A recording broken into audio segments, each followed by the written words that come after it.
Speed is over time and place. Speed is power. Speed permits misinformation, disorients time and place, and is a fierce and uncompromising ruler.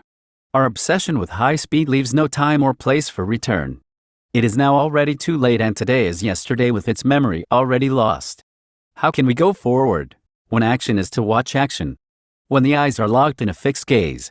When knowledge becomes information? When words are stumbling blocks and have lost their representation? When discourse is opinion? When you don't have to know anything, and you think you know everything? When to reflect is gazing in the mirror? When to contemplate is thinking about yourself? End quote. Elaine Sturdevant, Shifting Mental Structures.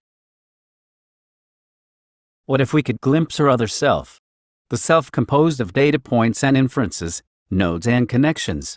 The self with whom we interact each time we're shown a photograph on Instagram, a track on Spotify, a product on Amazon. Our data self. This self is usually invisible to us, yet its influence is felt every day. As we tap and scroll and click, our data self attempts to perceive the unconscious intentions behind these digital moments. We leave behind traces, bits which construct and shape our data self. Holistically informed, yet humanly naive. Quote, social media seem designed to generate ontological insecurity. They systematically impose a sense of insubstantiality on users, turning identity into incoherence by constantly assimilating and demanding more data about us, making ourself a vacuum that never fills, no matter how much is poured in. Our identity is constantly being recalibrated and recalculated, and we can forever try to correct it with more photos, more updates, more posts, more data. End quote. Rob Horning, Sick of Myself. Beyond merely answering our queries and anticipating our needs, the data self gradually alters our desires and values through the curation of information and entertainment, blurring the lines between fact and fiction, physical and virtual reality. Parsing the infinite information made available through the internet is a fool's errand without the help of sophisticated algorithmic entities. Yet recent events call into question the reliability and trustworthiness of these assistants by revealing perverse incentives and hidden agendas. We are forced into a constant state of reevaluating whom we can trust. Our methods for making sense of the world must be updated accordingly, as growing calls for media literacy training in schools make clear. Our individual epistemologies, the ways we know what we know, are fragmenting. Divisions are becoming starker at every level, due at least in part to the influence of our algorithmic tools.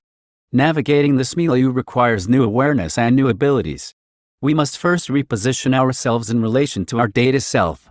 We must reconsider the potential of these systems as not merely assistants, but collaborators in a process of self-actualization. These systems can augment our lived experience, but this is unlikely with the values ill-prepared for the age of algorithms. Quote, at their worst, algorithmic systems threaten to send each of us down our own decontextualized rabbit hole, weakening collective narratives and exposing us to active attacks on what René Dioresty calls society's ability to operate with a shared epistemology. End quote. Drew Austin, Cold Discovery. Some of us are conscious and active in our relationship with algorithms. We might avoid watching a particular YouTube video because of how it will affect our recommendation feed. We might be exposed to eerily relevant advertisements and try to decipher the algorithmic reasoning behind them by reflecting on the digital traces we've generated recently. Or perhaps become paranoid about our smartphones listening into our conversations. Yet this kind of relationship with our data self is combative and detrimental. We recognize that our intentions and the data self's incentives are misaligned, but have no recourse. How might we build more mature algorithmic systems and develop new behaviors around them? Quote, if enough people start to see themselves as participants in a process that updates their goals and preferences, it will transform society. Society moves forward when the design principles for human systems change.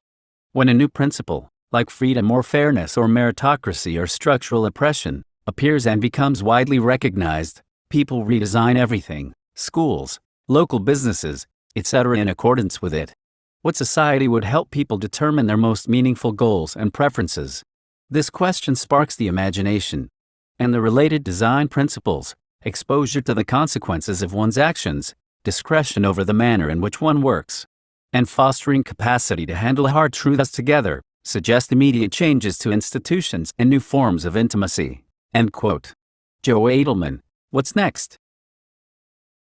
We don't presume to have a solution, but believe it's imperative for more people to engage with these questions, so that we might co-create a better system.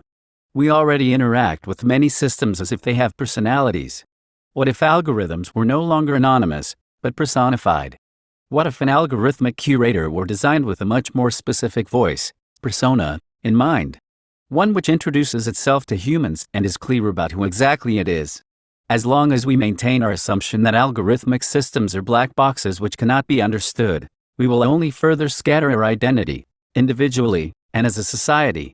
Algorithms are possibly today's most important, yet most complex tool. We must work together to sharpen them along with our ability to use them.